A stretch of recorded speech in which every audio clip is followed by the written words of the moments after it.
I'll begin at the beginning.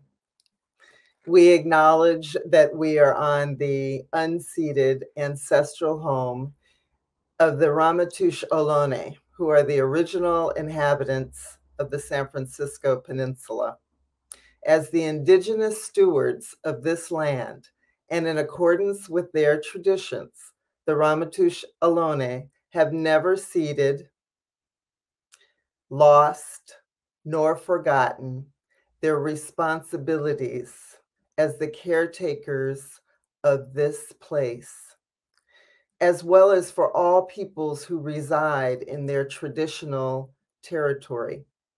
As guests, we recognize that we benefit from living and working on their traditional homeland. We wish to pay our respects by acknowledging the ancestors, elders, and relatives of the Ramaytush community, and by affirming their sovereign rights as First Peoples.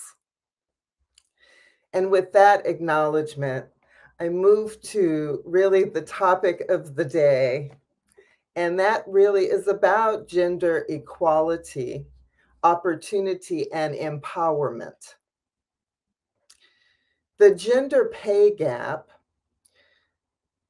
occurs in all countries. So it is absolutely a global concern. When we're looking at the gender pay gap, why is it relevant? Because it can prevent women from achieving economic independence and security, and women are drivers in all of our communities worldwide. The United Nations Sustainable Development Goal 5 calls on all countries to achieve gender equality and the empowerment of all women and girls, including in the economic sphere. What can we do? I am often asked, what actions can we take? What actions are the most impactful?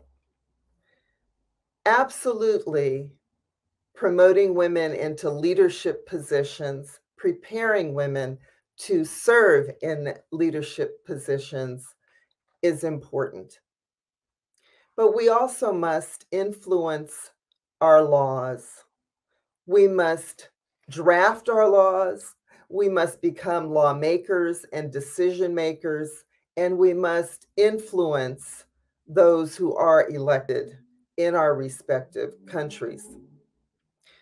We also have to promote STEM education and income transparency. Often we think of ourselves as individuals experiencing difficulties in employment or in healthcare, but really, these are universal concerns, and we have to work together. It's not an individual problem. It's not simply that men are earning more and that women should earn the same. The gender pay gap occurs worldwide and in nearly all industries, including and perhaps especially tech. The bro culture is famous for excluding. And when we exclude, we make a mistake because we're not getting the best input, the best data, or the best ideas. We are excluding half of our population, half of our brain power, half of our resources. The gender pay gap is worldwide, and according to the World Economic Forum, it's a problem for all of us.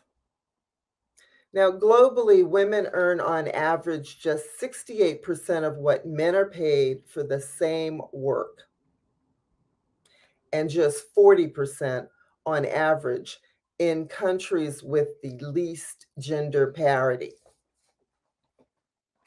At this current state of progress, it'll take an estimated 257 years to close the gap and achieve pay equity worldwide. What can we do about this? How can we overcome the catastrophe of our worldwide pandemic, which has made things worse by disproportionately impacting women in all economic spheres? In fact, research suggests that the gender pay gap will widen by 5% because of the pandemic. One of the initiatives that I wish our country had ratified, and we are all working to make sure that that happens, is the Convention on the Elimination of All Forms of Discrimination Against Women, CEDAW. It's a landmark international agreement that affirms principles of fundamental human rights and equality for women around the world. 187 countries have ratified the treaty.